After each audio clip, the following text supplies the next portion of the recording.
नमस्कार दोस्तों, कैसे हो आप लोग। आज की डेट है 17 नवंबर 2025 और स्वागत है आपका करंट अफेयर डिस्कशन में। और ये है द हिंदू का फ्रंट पेज। ये है पहला न्यूज़ है एनआईए जो दिल्ली ब्लास्ट हुआ था, दिल्ली में ब्लास्ट हुआ था रेड फोर्ट पे। वहाँ की इन्वेस्टिगेशन चल रही है तो उस प्रोग्रेस के बारे में है।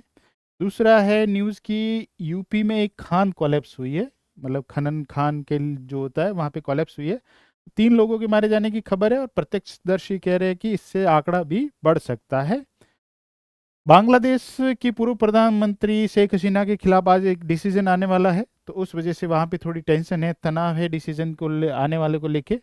और एक और इम्पोर्टेंट न्यूज़ है, 27 लाख मनरेगा वर्कर को लिस्ट से हटा दिया गया है क्योंकि ई केवाईसी करने के बाद अनियमितता मिली थी, इसलिए उनको वहाँ से हटा दिया गया है। नीतीश कुमार आज अपना रेजिग्नेशन सबमिट करेंगे और रेजिग्नेशन सबमिट करने के बाद फिर राज्यपाल उनको फिर से रीइलेक्ट करेंगे सीएम के लिए। ठीक है, तो बहुत सारी न्यूज़ है इंपॉर्टेंट। अच्छा, आज हमने थोड़ा पैटर्न चेंज किया है। आज हम क्वेश्चन के थ्रू डिस्कस नहीं करेंगे, क्वेश्चन आपको प्रैक्टिस के लिए अलग से मिलेंगे। आज हमने जो पीटी के लिए जो इम्पोर्टेंट प्रीलिम्स के लिए जो इम्पोर्टेंट न्यूज़ होती है उसको ही हमने कवर किया है। हमने 4-5 नहीं 13-14 के आसपास न्यूज़ कवर की है। ठीक है, तो हमारा पहला ही न्यूज़ है कि 27 lakh MNREGA worker out of list amid A KYC roll out. तो 27 लाख मनरेगा वर्कर को लिस्ट से हटा दिया। तो हमें ये ठीक है, ई केवाईसी के थ्रू हटा दिया है, लेकिन हमारे लिए मनरेगा जो बहुत इम्पोर्टेंट स्कीम है तो इसके बारे में जानना बहुत ज़रूरी है। ठीक है, मनरेगा की फुल फॉर्म होती है Mahatma Gandhi national rural employment guarantee act 2005। ठीक है, तो ये 2005 में लाया गया था। इसको इसको लाया गया था राइट टू वर्क, काम करने का अधिकार के तहत इसको भारत सरकार ने लाया गया था। अच्छा, इसमें जो महत्वपूर्ण भूमिका थी वो थी मजदूर किसान शक्ति संगठन। आप जैसे वो होता है ना कि दबाव समूह आपने नाम सुना होगा, प्रेशर ग्रुप। तो प्रेशर ग्रुप में इनका एग्जाम्पल दे सकते हैं। मनरेगा लाने में, राइट टू वर्क को इम्प्लीमेंट करने में मजदूर किसान शक्ति संगठन का रोल था। तो जब भी आप दबाव समूह वाले एग्जाम्पल या प्रेशर ग्रुप का एग्जाम्पल जब आप जिक्र कर रहे हो अपने आंसर राइटिंग में, तो इसका जिक्र कर सकते हो आप। जैसे आरटीआई के बारे में भी, तो उनके पीछे भी तो प्रेशर ग्रुप थे, तो आप उनका जिक्र कर सकते हो। इसकी मॉनिटरिंग कौन करता है? Ministry of rural development with state government के साथ मिलके। ठीक है, फंडिंग है 100% फंडिंग जो अनस्किल्ड लेबर है। अनस्किल्ड लेबर की जो डेली वेजेस होती है ना, वो कौन देगा? 100% केंद्र सरकार देगी। और 70% किसका देगा? Material cost. मटेरियल कॉस्ट यानी कि जैसे पंचायत के अंडर में कोई काम हो रहा है, कोई एनीकट बन रहा है, कोई तालाब रिपेयर हो रहा है, या फिर कोई नया कोई काम हो रहा है, ब्रिज व्रिज बन रहा है, तो उसका जो मटेरियल कॉस्ट होगा ना, 100 में से 75 देगा। और वहाँ काम करने वाले अकुशल कर्मी जो श्रमिक होंगे, उनका पूरा वेतन कौन देगा? केंद्र सरकार देगी। ठीक है, और देखते हैं इसके बारे में, आज अच्छे से देख लेते हैं मनरेगा के बारे में। एलिजिबिलिटी क्राइटेरिया क्या है? सिटीजन ऑफ इंडिया होना चाहिए, भारत का नागरिक होना चाहिए। तीसरा होना चाहिए उसकी एज कितनी होनी चाहिए? 18 साल कंप्लीट होनी चाहिए। रूरल हाउस होल्ड होना चाहिए, ग्रामीण निवासी होना चाहिए वो। ठीक है, ऑल अकुशल काम करने के लिए उसकी इच्छा होनी चाहिए, वो रजिस्टर करवाए कि मुझे काम करना है। अच्छा, 100 दिन का गारंटीड आपको रोजगार दिया जाता है। ठीक है, सरकार की तरफ से कितना? 100 दिन का गारंटीड रोजगार दिया जाता है। और जो वेजेज होते हैं ना, डेली वेजेस जो आपको दिन का वेतन मिलता है, वो consumer price index agriculture labour के द्वारा टाइम टाइम पे रिवाइज किया जाता है। ठीक है, उसके अकॉर्डिंग ही रिवाइज किया जाता है, बढ़ाया जाता है।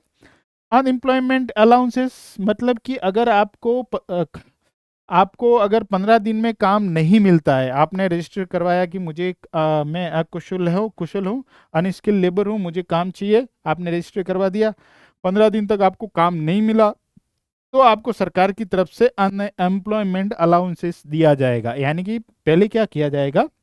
1/4 यानी कि जितनी भी मिनिमम वेज होती है वो 30 दिन के लिए, स्टार्टिंग के 1 महीने के लिए आपको कितना? उसका 1/4, जैसे 400 रुपये मिनिमम है, मिनिमम वेज है, तो 100 रुपये आपको डेली के हिसाब से मिलेंगे 30 दिन तक। और 30 दिन के बाद भी रोजगार नहीं मिला तो फिर उसका आधा मिलेगा, मतलब 200 रुपये आपको मिलते रहेंगे। ठीक है, ओके। और सेक्शन 17 कहता है कि मनरेगा की क्या होगी, मैंडेट है सोशल ऑडिट करना, सामाजिक अंकेक्षण इसका मैंडेट है, मतलब अनिवार्य किया गया है सोशल ऑडिट को, ठीक है। और ग्राम सभा का इसमें महत्वपूर्ण रोल होता है। नेक्स्ट देखते हैं कि आपको काम मिलेगा ना, वो आपके जहाँ रहते हो ना उसके 5 किलोमीटर की दायरे में ही आपको काम मिलेगा। कितने? 5 किलोमीटर। अगर इससे बियॉन्ड जाना है तो आपको अलाउंसेस, ट्रेवल अलाउंसेस मिलेंगे, यानी कि आपको ट्रेवल भत्ता मिलेगा, ठीक है। और डिसेंट्रलाइज प्लानिंग, पंचायत राज इंस्टीट्यूट, पंचायती राज जितने भी पंचायत समिति है, ग्राम पंचायत है, वो क्या करते हैं, डिजाइन करते हैं कहाँ काम करना है, कहाँ पे इम्प्लीमेंट कैसे करना है या मॉनिटरिंग कैसे करनी, वो सब काम किसका रहता है, पंचायती राज इंस्टीट्यूट का रहता है, ठीक है। ग्राम सभा का बहुत इंपॉर्टेंट रोल रहता है, वो निगरानी भी करती है और अथॉरिटी ऑफ सजेस्ट, कौन सा काम करना चाहिए, हमें ये काम करना है गांव में, हमें ये काम करना है, तो कौन सजेस्ट करता है, ग्राम सभा। और सोशल ऑडिट में भी इसका बहुत बड़ा रोल होता है, ठीक है। और जो इम्प्लीमेंटिंग एजेंसी है जैसे पंचायत समिति या जो भी है, उसकी जिम्मेदारी होगी कि जहाँ पे भी काम हो रहा है ना, वहाँ की परिस्थितियाँ काम करने लायक हो, और वहाँ पे कोई मेडिकल फैसिलिटी होनी बहुत ज़रूरी है। अगर कोई काम करते करते गर्मी की टाइम में कोई बेहोश हो जाए या कोई भी इश्यू हो जाए तो मेडिकल फैसिलिटी होनी ज़रूरी है, और कोई नुकसान हो जाए तो कंपनसेशन भी मिलेगा, ठीक है। पेमेंट होता है वो हर 7 दिन में उनको दिया जाता है, ठीक है। पेमेंट हर 7 दिन में वीकली बेसिस पे दिया जाता है। 15 दिन से ज़्यादा लेट नहीं होना चाहिए, होगा तो फिर आपको कंपनसेशन देना पड़ेगा, ठीक है। महिलाओं को इसमें प्रायोरिटी दी गई है, मतलब टोटल में से कितना, 1/3, एटलीस्ट कम से कम 1/3 महिलाएं होनी आवश्यक है, ठीक है। अभी क्या होता है कि इसमें जैसे कोई काम अलॉट किया कि तालाब बनाना है, तो क्या करेंगे, पंचायत समिति एक जेसीबी लाके उसको खुदवा के काम तो करवा सकती है, लेकिन इसमें एक प्रावधान किया गया है कि जैसे अगर 1,000 रुपये का काम है, 1,000 रुपये का कोई काम है, तो इसमें मैक्सिमम आप 400 रुपये आप इस पे मटेरियल पे खर्च कर सकते हो, और आपको 600 रुपये तो आपको मजदूरों को देना ही देना है, ठीक है ना। तो आप ऐसा नहीं कि 1 दिन 2 दिन में काम करवा के पूरा कर दे, नहीं, आपको एटलीस्ट 60% तो आपको मजदूरों को देना ही है, आप उससे ज़्यादा भी दे सकते हैं, ठीक है। तो ये रेशियो रखा है 60:40 का, ठीक है। इसके बारे में अच्छे से हमने देख लिया, कोई भी डाउट नहीं होना चाहिए। अभी क्या है, एक आपको भी पता है एक क्वेश्चन आया था 2023 में, 2023 की पीटी में एक क्वेश्चन आया था कि कोबाल्ट का सबसे बड़ा जो उत्पादक देश कौन सा है, प्रोड्यूसर कौन सा है, तो वह था डीआरसी, कॉन्गो डीआरसी था, उस ऑप्शन में अच्छे से दे रखा था। और अफ्रीका की सब देशों में से जो खनिजों में जो ज़्यादा इंपॉर्टेंट रहता है, ज़्यादा उत्पादन होता है जहाँ से, तो वो यूपीएससी का फेवरेट है, तो ध्यान रखना है। वहाँ पे एक ब्रिज कोलैप्स हुआ है, तो वहाँ पे 32 लोग मारे गए उसमें, इसलिए ये न्यूज़ में है। तो इसलिए न्यूज़ में है वो तो जानना जरूरी नहीं है, लेकिन डीआरसी के बारे में हमें जानना बहुत ज़रूरी है। डीआरसी बहुत सेंट्रल में आया हुआ बहुत बड़ा देश है, मतलब अफ्रीका का सेकंड लार्जेस्ट देश है। कितना है? सेकंड लार्जेस्ट देश है। और यहाँ से एक नदी भी जाती है, कॉन्गो रिवर जाती है। कॉन्गो रिवर जाके कहाँ? अटलांटिक महासागर में मिलती है। और ये जो इक्वेटर है ना, उसको 2 पार्ट में डिवाइड करती है। इसके जो बॉर्डर कंट्रीज है, देखो अंगोला है यहाँ पे, ये रिपब्लिक ऑफ कॉन्गो है, और ये सेंट्रल अफ्रीकन रिपब्लिक है, ये सूडान है, ये युगांडा है, ये रवांडा है, ये बुरुंडी है, ये तंजानिया है, और ये जाम्बिया है। ध्यान रखो, इतने सारे देश इसके साथ बॉर्डर साझा करते हैं। और ये किसके साथ बॉर्डर साझा करता है? यहाँ पे ये अटलांटिक महासागर से मिला हुआ है, अटलांटिक सी से, ओशियन से इसकी बॉर्डर भी लगती है, ध्यान रखना। और इसके बारे में फैक्ट देख रखते हैं। ये सबसे हाईएस्ट पॉइंट कौन सा इसका? नाबेम्बा, नाबेम्बा हाईएस्ट पॉइंट है इसका। कांगो रिवर देखो, ये कांगो रिवर यहाँ से आती है, ये यहाँ से होती हुई यहाँ वापस से ये कट करके, ये इक्वेटर है, इक्वेटर को 2 बार कट करती है। जैसे इंडिया में भी एक कर्क रेखा को 2 बार कट करने वाली नदी है, सोन नदी है, शायद तक राजस्थान में है, डूंगरपुर बांसवाड़ा के आसपास वो कट करती है, ठीक है। इंपोर्टेंट प्लेट्यू कौन सा है? कटंगा है, वो बहुत इंपॉर्टेंट प्लेट्यू है, पठार है यहाँ का। लेक्स, लेक्स बहुत इंपॉर्टेंट है, देखो तंगानिका लेक, यहाँ पे है तंगानिका लेक, ये लेक कीवू है, लेक अल्बर्ट है, और लेक एडवर्ड है। तो आपको कभी कभी सीक्वेंस भी पूछा जा सकता है।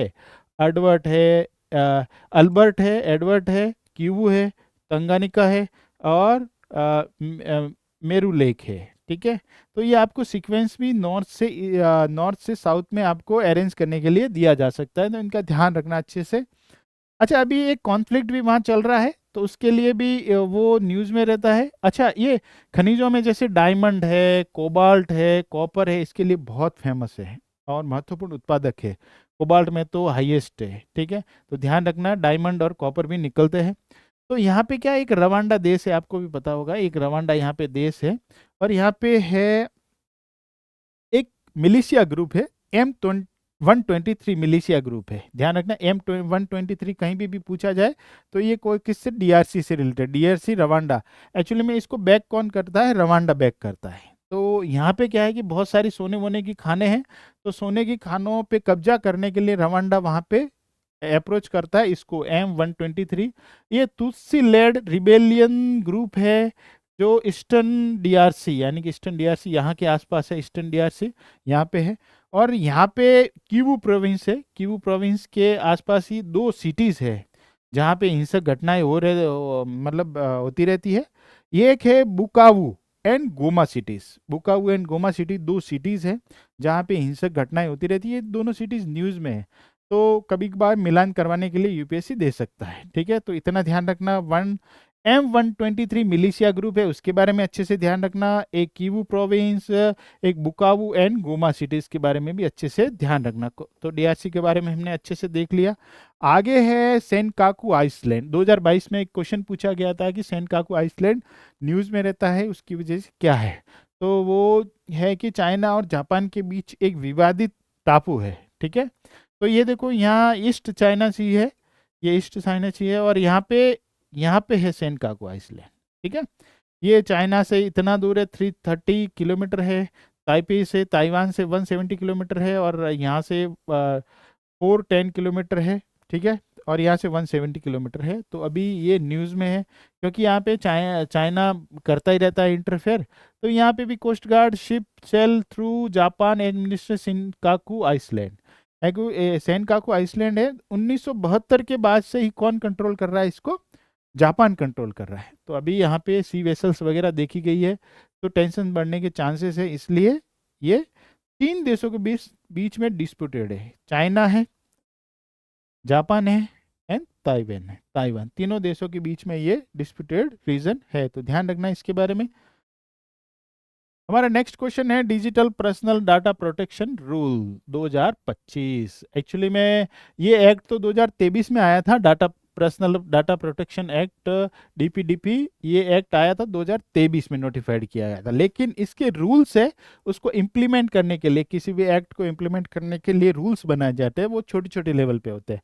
ठीक है, तो रूल्स कब रिलीज किया, अभी रिसेंटली रिलीज किया, तो बहुत इंपॉर्टेंट हो जाता है, क्योंकि आपको भी पता है यूरोपियन यूनियन ने जब ये लाया था, जनरल डाटा प्रोटेक्शन रूल लाए थे, तब यूपीएससी ने क्वेश्चन पूछा था। तो हो सकता है इंडिया के बारे में इतना बड़ा रूल आए तो वो भी पूछ सकता है। ठीक है, तो ये 2025 में भी रिलीज किया गया रूल है। सिंगापुर का भी एक पीडीपीए है, उसके जैसा ही ये डिज़ाइन किया गया है। ठीक है, कुछ कीवर्ड है, दो कीवर्ड है इसमें। एक तो जो कंपनी आपका डाटा कलेक्ट करती है, जो कंपनी डाटा कलेक्ट करेगी उसको क्या बोलेंगे, डाटा फिड्यूसरी बोलेंगे। ठीक है, और एक है जिसका डाटा कलेक्ट करेगी, जैसे मेरा डाटा या किसी आपका भी डाटा कलेक्ट करेगी, तो आप क्या होंगे, डाटा प्रिंसिपल होंगे। The individual to whom data belongs, जो डाटा जिससे बिलोंग करता है। अब कंसेंट और डाटा का यूज कैसे किया जा सकता है, मतलब आपकी अनुमति किस लेवल पे ली जा सकती है, वो उससे रिलेटेड है। Consent must be informed, specific and clear. मतलब जो आपसे सहमति ली जाती है वो बहुत क्लियर होनी चाहिए, बहुत स्पष्ट होनी चाहिए। ऐसा नहीं कि वेग तरीके से, जैसे बहुत सारे आप डॉक्यूमेंट देखोगे तो, या फिर जब कोई ऐड आती है तो नीचे वो सब्जेक्ट टू मार्केट रिस्क में बहुत जल्दी से बोल लेते हैं और आपको पता ही नहीं चलता। आप इंश्योरेंस पॉलिसी लेने जाते हो तो आपको 10-10 पेज दिए जाते हैं और आप नहीं पढ़ पाते और सीधा साइन कर देते हो, क्योंकि पेज नंबर 10 पे साइन कर लेना आप, तो वो नहीं पढ़ पाते। तो कंसेंट है वो मस्ट बी इन्फॉर्म्ड होना चाहिए, स्पेसिफिक होना चाहिए, क्लियर होना चाहिए, आगे वाले को समझ में भी आए। अब आम नागरिक है जिसको इंग्लिश नहीं आती, उसको इंग्लिश में अगर आप कंसेंट दो मांगोगे तो वो तो पता ही नहीं उसको क्या है, वो क्लियर होना चाहिए। दूसरा है कि individual must get notice summarised what data collected and why, उसके बाद पता होना चाहिए कि मेरे बारे में कौन सा डाटा लिया गया है और वो पर्पस क्या है उस डाटा को कलेक्ट करने का। अच्छा, अगर कोई बच्चा है, चिल्ड्रन है, तो उसका गार्जियन से कंसेंट लेना जरूरी है, ठीक है। और प्रोड्यूसरी कैन नॉट ट्रैक चिल्ड्रन और टारगेट एड एट्स देम, ठीक है। वो ये बाद में देखते हैं चिल्ड्रन के बारे में। अच्छा, इसमें एग्जाम्पशन है कि parents explicitly request tracking for safety, अगर बच्चे की ट्रैकिंग के लिए पेरेंट्स रिक्वेस्ट कर रहे हैं और उसका डाटा यूज करने के लिए बोलते हैं, तो ये एक्सेप्शन है, कर सकते हैं वो। और देखते हैं एक्सेप्शन में क्या क्या है। स्टेट चाहे तो कोई करना है, रिसर्च के लिए इसका यूज किया जा सकता है डाटा का, सिक्योरिटी के लिए, सुरक्षा के लिए यूज किया जा सकता है, या कोई लॉ कानून का एनफोर्समेंट करवाना है तो वहाँ पे एक्सेप्शन है, आप डाटा का यूज कर सकते हो। अगर पेरेंट्स है वो बच्चों को ट्रैक करना चाहते हैं तो उनको अलाउ है डाटा का यूज करना, ठीक है। या फिर कोई कंपनी है वो अपनी सर्विस इंप्रूव करना चाहती है, ऐड नहीं, कोई ऐड नहीं कर, एडवर्टाइजमेंट करने के लिए नहीं, अगर उसको अपनी सर्विस को इंप्रूव करना है तो वो डाटा का यूज कर सकता है, ठीक है। पेनल्टीज बहुत हाई है, अगर कोई कंपनी मिस यूज करती है तो 250 करोड़ तक की पेनल्टी होती है, अप टू 250 करोड़ की पेनल्टी हो सकती है, ठीक है। अच्छा, इसके थ्रू राइट टू इंफॉर्मेशन है, राइट टू आरटीआई में भी थोड़ा किया गया है, अमेंडमेंट किया गया, सेक्शन 81 जे आरटीआई एक्ट में थोड़ा किया गया है अमेंडमेंट। और इसमें बहुत ज़्यादा ही मतलब प्राइवेसी, जो प्राइवेसी के नाम पे जो डाटा नहीं दिया जाता था, अब उसको और रिजिड कर दिया, ठीक है। अर्लियर क्या होता था, government bodies had to disclose info, मतलब जब तक कोई अनवारंटेड प्राइवेसी किसी की लीक नहीं होती थी तब तक गवर्नमेंट बॉडीज है उनको डाटा देना जरूरी था। लेकिन अभी क्या, इसको बहुत वाइडर कर दिया है, तो जो ऑफिशियल्स है, अधिकारी, उनके पास अधिकार बढ़ जाता है कि वो ज़्यादा से ज़्यादा आपको डाटा देने से मना कर ले, कि आपने आरटीआई से कुछ मांगा और वो इस नाम पे बोले कि नहीं नहीं, ये इस आरटीआई एक्ट का उल्लंघन है और हम आपको ये डेटा नहीं देंगे, ठीक है। और डाटा प्रोटेक्शन बोर्ड का गठन किया जाएगा जो इस एक्ट को एनफोर्स करेगा, इम्पोज पेनल्टी लगाएगा आपके, और जो भी कंप्लेन आएगी उसको सुनेगा। तो ध्यान रखना, एक डाटा प्रोटेक्शन बोर्ड का गठन किया जाएगा। और चिल्ड्रन डाटा प्रोटेक्शन अलग से है, ट्रैक नहीं कर सकते आप बच्चों को, नहीं प्रोफाइलिंग कर सकते, उनकी बिहेवियर का प्रोफाइलिंग नहीं कर सकते उनका, और टारगेटेड एडवर्टाइजमेंट भी आप नहीं कर सकते। बहुत सारे आपने देखा होगा, आपको पता ही नहीं है आपका डाटा कितने लेवल पे कलेक्ट किया जा रहा है, ठीक है ना। आप नॉर्मल साइट पे विजिट करते, आपने अपना मेल, मोबाइल नंबर तो हार्डली हर कोई दिन में 3-4 बार तो डालता ही है, मतलब तो वो डाटा आपका लिया जाता है और डाटा बिकता है आजकल, आज फ्यूल की तरह डाटा हर इंडस्ट्री के लिए, इसलिए वो डाटा बहुत इंपॉर्टेंट हो जाता है। नेक्स्ट क्वेश्चन है हमारा, हिंदुस्तान जिंक लिमिटेड को आंध्र प्रदेश में टंगस्टन का खनन करने के लिए उसको अनुमति दी है, received explore and mine tungsten block in Andhra Pradesh, ठीक है। तो ये न्यूज़ में है, तो इससे रिलेटेड टंगस्टन के बारे में जान लेते हैं बहुत अच्छे से। डब्ल्यू इसका सिंबल है, ठीक है, और एटॉमिक नंबर है 74, ठीक है। और भारत सरकार ने इसके क्रिटिकल मिनरल में इसको डिवाइड किया गया है, मतलब इसको क्लासिफाइड किया कि इसमें क्रिटिकल मिनरल है भारत सरकार द्वारा। मेजर प्रोड्यूसर कौन है वर्ल्ड में, चाइना सबसे बड़ा मेजर प्रोड्यूसर है, गांठ बांध लो, टंगस्टन का सबसे मेजर प्रोड्यूसर कौन है, चाइना है। उसके बाद वियतनाम है, रशिया है, नॉर्थ कोरिया है। अगर भारत में देखा जाए तो कर्नाटक है सबसे बड़ा प्रोड्यूसर, 41% के आसपास कर्नाटक। और कर्नाटक में भी कहाँ पे, चित्रदुर्ग और मैसूर। राजस्थान में 27% है। ये found in Degana mines, Nagaur district में डेगाना माइंस है वहाँ पे। आंध्र प्रदेश में भी ये मिलता है, कहाँ पे, सिलाइट करके डिपॉजिट इसका अयस्क होता है, उसको श्रीकाकुलम, श्रीकाकुलम डिस्ट्रिक्ट में ये मिलता है। तो ये न्यूज़ में था, ये देखिए।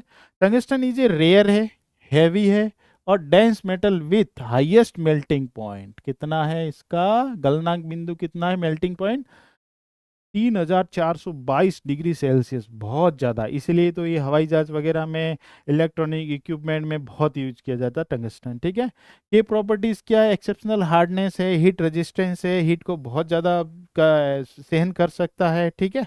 और प्राइमरी फाउंड इन, जो इसके एस्क है वो ध्यान रखना, सेलाइट है, एक वॉल्फ्रेमाइट है, वॉल्फ्रेमाइट और चेलाइट है। तो इनके बारे में ध्यान रखना, ये दोनों ही नाम अयस्क का नाम देके पूछा जा सकता है कि ये किससे रिलेटेड है, किसका अयस्क है। या फिर ये भी बोला जाता है कि टंगस्टन का वो जो मेन है वो कौन सा है, ठीक है, और एक कौन सा है सोर्स, तो उसके बारे में पूछा जा सकता है। Classified as a major minerals, जिसका पूरा कंट्रोल किसके हाथ में रहता है, केंद्र सरकार के हाथ में रहता है। Mines and minerals development and regulation act 1957 के तहत एप्लीकेशन है। इलेक्ट्रॉनिक्स में ये यूज होता है, एरोस्पेस में, डिफेंस में, मेडिकल में, इंडस्ट्रियल टूल्स में, हाईएस्ट टेक एप्लीकेशंस में ये यूज होता है, ध्यान रखना अच्छे से। नेक्स्ट है, मैक्सिको में एक्चुअली में एक मेयर की हत्या हुई थी, तो वहाँ पे क्राइम रेट भी बढ़ रहा था, करप्शन भी बढ़ रहा था गवर्नमेंट बॉडीज में। तो वहाँ की जो जैन जी आजकल जनरेशन जेड है, जो जैन जी ने प्रोटेस्ट शुरू किया है वहाँ पे, तो इसलिए मैक्सिको न्यूज़ में है। तो मैक्सिको न्यूज़ में है तो ये जानना जरूरी है कि उसके पॉलिटिकल फीचर्स क्या है। ये नॉर्थ अमेरिका में लाई करता है, उत्तरी अमेरिका में लाई करता है। ये 3 देशों के साथ बॉर्डर शेयर करता है, ये बेलीज है, ग्वाटेमाला है, और ये यूएसए है, ठीक है। ये गल्फ ऑफ मैक्सिको है इसके साथ में, और ये पैसिफिक ओशियन है, और ये कैरिबियन सी भी है इसके साथ में, तो वो भी इसके साथ बॉर्डर शेयर करता है वाटर बॉडीज में देखा जाए तो, ठीक है। रिंग ऑफ फायर का ये पार्ट है, आपको पता है ये प्रशांत महासागर का रिंग ऑफ फायर बना हुआ है, जहाँ पे भूकंप और ज्वालामुखी बहुत ज़्यादा आते हैं, अर्थक्वेक और वॉल्केनोज बहुत ज़्यादा आते हैं, उस एरिया का पार्ट है। यहाँ पे 2 इम्पोर्टेंट रिवर है, रियो ग्रांडे एंड कोलोराडो, ठीक है, 2 रिवर है। माउंटेन है सियरा माद्रे, ये ध्यान रखना, ओरिएंटेड एंड सियरा माद्रे ओसिडेंटल, तो यहाँ पे माउंटेन फेमस है, ओके। और एक और बात के लिए मैक्सिको न्यूज में था, यहाँ पे पहली बार जजों का इलेक्शन होगा, जजों का चुनाव होगा, बहुत इंपॉर्टेंट न्यूज थी ये उस टाइम की, तो मैंने एक पॉइंट ऐड कर दिया। नेक्स्ट है हमारा चंद्रयान 4 मिशन। एक्चुअली में कल ही हमारे इसरो के चेयरमैन ने कुछ प्लानिंग बताई थी कि इसरो क्या क्या करने वाला है, तो उन्होंने बोला कि 2028 में हम लोग चंद्रयान 4 को रिलीज करेंगे, यहाँ से करेंगे। तो इस चंद्रयान मिशन के बारे में जानते हैं, ये इंपॉर्टेंट है। चंद्रयान 3 के बाद चंद्रयान 3 था वो सक्सेसफुली अपना जो मिशन था, उसको टारगेट था, उसका जो लक्ष्य था उसको पूरा किया उसने। चंद्रयान 4 मिशन क्या है, चंद्रयान 4 मिशन, जैसे चंद्रयान 3 मिशन के साथ 3 पेलोड गए थे, अब इसके साथ 5 पेलोड जाने वाला है, ठीक है, ये बहुत इंपॉर्टेंट है। दूसरा है कि ये जैसे वो गया था तो वहाँ पे उतरा था, जाके वहाँ से उन्होंने फोटो लेके क्लिक करके भेजी थी वहाँ पे जाके। और अभी क्या हो रहा है कि ये जो जाएगा ना, वहाँ से मिट्टी का सैंपल कलेक्ट करके लेके आएगा, तो ये बहुत इंपॉर्टेंट है। कौन सा, चंद्रयान 4 मिशन, इसका मेन टारगेट क्या है, अचीव द सॉफ्ट लैंडिंग, तो सॉफ्ट लैंडिंग करना, वहां के रॉक सैंपल को कलेक्ट करना और रिटर्न पृथ्वी पर आना। तो अगर ये सक्सेसफुली हो जाता है तो भारत भी ज्वाइन कर देगा किसको, यूएसए को, रशिया को, चाइना को, 4th कंट्री बन जाएगा भारत जो ऐसा करने वाला, वहां से रॉक सैंपल कलेक्ट करके। तो यूपीएससी पूछ सकता है। एस्ट्रोसेट के बारे में उन्होंने 2017 में क्वेश्चन पूछा था कि अगर भारत वहां पे बना लेता है तो इन देशों में शामिल हो जाएगा, तो ये ऐसा क्वेश्चन बन सकता है। 4th कंट्री होगा अगर चंद्रयान 4 मिशन सफल हो जाता है, तो भारत 4था कंट्री हो जाएगा, ठीक है। ये मॉड्यूल है जो साथ में जाने वाले हैं, एसेंडर मॉड्यूल है, डिसेंडर मॉड्यूल है, री एंट्री मॉड्यूल है, ट्रांसफर मॉड्यूल है, प्रपल्सन मॉड्यूल है, इन सब का अलग अलग काम है। लेकिन आप ध्यान रखना, हार्डली पीटी के लिए 5 मॉड्यूल है, ठीक है ना। To collect and transfer sample है जो एसेंडर काम करेगा, डिसेंडर काम करेगा, facilitate landing and sample collection करेगा। री एंट्री मॉड्यूल, वहाँ से आते टाइम यहाँ पे re entry safely return samples to earth है। ट्रांसफर मॉड्यूल का काम है, it will enable module docking and transfer to power. एक इसमें बहुत इंपॉर्टेंट चीज़ है, वो है कि इस बार ड्यूल रॉकेट लॉन्च स्ट्रेटजी है, ठीक है। 2 रॉकेट लॉन्च किए जाएंगे, एक तो किया जाएगा आपका कौन सा है, LMV3 हैवी लॉन्च व्हीकल है, जो क्या करेगा, प्रोपल्शन डिसेंडर एंड एसेंडर को लेके जाएगा, ये वाला पार्ट, ठीक है। ये देखो 2 स्टेज है, जो पहला वाला है वो लगभग 5200 किलो को लेके जाएगा, और दूसरा वाला जो PSLV है वो छोटा है, transport the transfer and re entry module, ये 2 मॉड्यूल को ये लेके जाएगा। ठीक है, तो ये अलग अलग डेट पे लॉन्च होंगे दोनों ही, तो ये बहुत इंपॉर्टेंट होता है। ड्यूल रॉकेट लॉन्च स्ट्रेटेजी पहली बार अपना रहा है भारत, इसलिए ये न्यूज़ में है। हमारा नेक्स्ट न्यूज़ है कि नॉर्थन जोनल काउंसिल क्षेत्रीय परिषद है, जो उत्तरी क्षेत्रीय परिषद है, जो राजस्थान है, दिल्ली है वगैरह, ये जो एरिया है, एक वहाँ की एक क्षेत्रीय परिषद है जिसके जोनल काउंसिल बोलते हैं, उसकी मीटिंग होने वाली, आज ही मीटिंग होने वाली हरियाणा के फरीदाबाद में, इसलिए ये न्यूज़ में है। Composition of northern zonal council में 8 स्टेट और यूटीज मिला के बना हुआ है। हरियाणा है, हिमाचल प्रदेश है, पंजाब है, राजस्थान है, दिल्ली है, जम्मू एंड कश्मीर है, लद्दाख एंड चंडीगढ़ है। ठीक है, तो ये उसके मेंबर है। अभी उसकी जो संरचना है ना, जो स्ट्रक्चर है, वो भी देख लेते हैं। ये कॉन्स्टिट्यूशनल बॉडी नहीं है, ये वैधानिक बॉडी है, यानी स्टेचुअरी बॉडी है। स्टेचुअरी बॉडी यानी कि जो स्टेट रीऑर्गेनाइजेशन एक्ट था, राज्य पुनर्गठन एक्ट 1956 था ना, उसके तहत इसको गठन किया गया था। सेक्शन 15 से 22 के बीच में इसको गठन किया गया था। और भारत में 5 है। कितनी है भारत में? एक तो उत्तरी है, दक्षिणी है, वेस्टर्न पश्चिमी है, पूर्वी है, और एक सेंट्रल काउंसिल है। अच्छा, एक नॉर्थ ईस्ट काउंसिल अलग से बनी हुई है, वो राज्य पुनर्गठन एक्ट के तहत नहीं बनी गई है, मतलब स्टेट रीऑर्गेनाइजेशन एक्ट है उसके तहत नहीं है, इसके लिए अलग से एक एक्ट बनाया था। ठीक है, तो उसके बारे में, स्ट्रक्चर के बारे में पूछा हुआ क्वेश्चन है, 2024 में क्वेश्चन पूछा गया था, तो ध्यान रखना इसके मेंबर कौन होते हैं। स्ट्रक्चर क्या है, इसको होम मिनिस्टर चेयर करते हैं। ठीक है, ध्यान रखना, एक अंतर राज्य परिषद होती है और एक होती है क्षेत्रीय परिषद। इंट्रा स्टेट काउंसिल होती है और एक होती है जोनल काउंसिल। तो इंट्रा स्टेट है, उसमें तो प्रधानमंत्री अध्यक्षता करते हैं, और यहाँ पे है तो होम मिनिस्टर अध्यक्षता करते हैं। ध्यान रखना, वाइस चेयरमैन कौन होगा? जिस भी स्टेट में ये आयोजित होगी, जैसे हरियाणा में तो हरियाणा के सीएम है सैनी साहब, वो इसके क्या रहेंगे? वाइस चेयरमैन रहेंगे, और ये रोटेशन के बेस्ट पे चलता रहेगा। ठीक है, इसके और मेंबर कौन हो सकते हैं? गवर्नर द्वारा 2 मिनिस्टर को अपॉइंट किया जाएगा, सेक्रेटरी है, चीफ सेक्रेटरी है, सीनियर ऑफिशियल्स इसके मेंबर रहेंगे। ठीक है, ये बॉडी ध्यान रखना एडवाइजरी बॉडी है, सलाहकारी बॉडी, ये चीज़ों को इंप्लीमेंट नहीं कर सकती। ध्यान रखना, ये सलाहकारी बॉडी है, सलाह दे सकती है अच्छे अच्छे। ठीक है, इसके बारे में हिंदी में अच्छे से दे रखा है, आप देख सकते हो।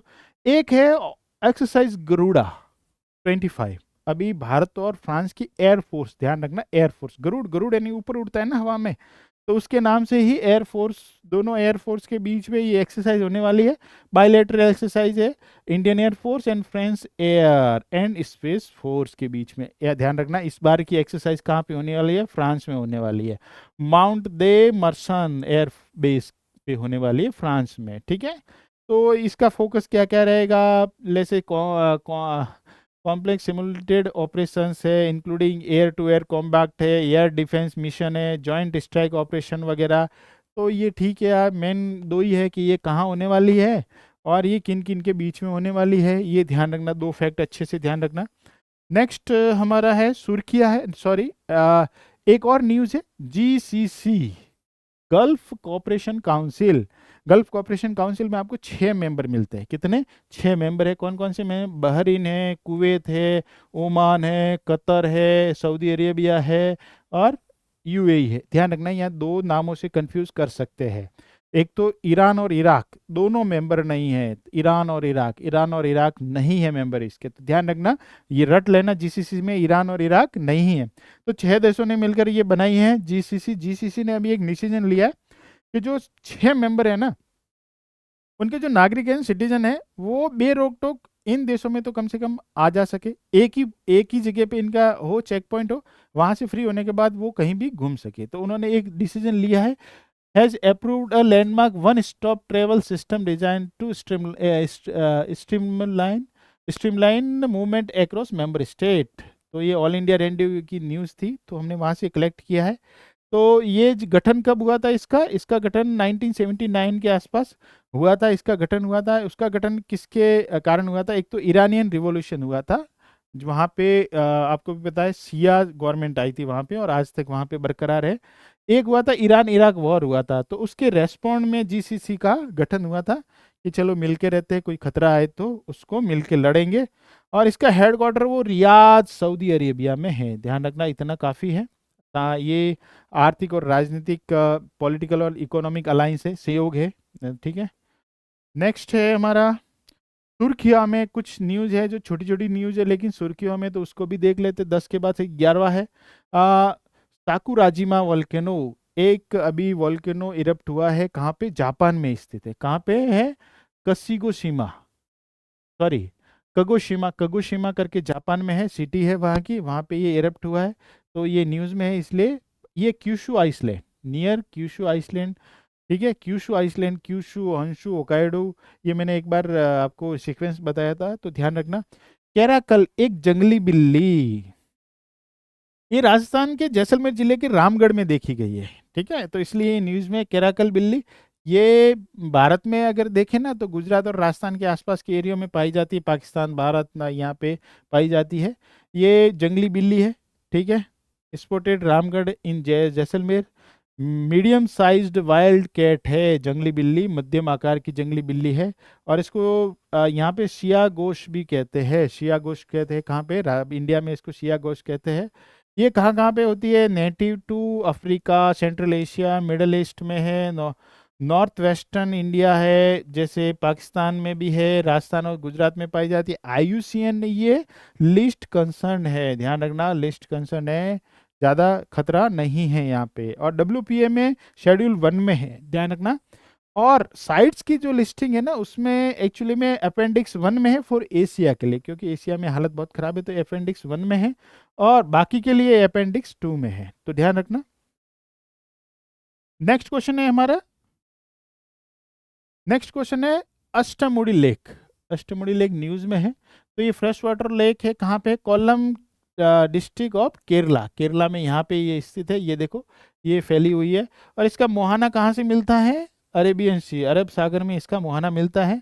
और यहाँ पे एक रिवर आती है, ठीक है ना। रिवर कौन सी रिवर है?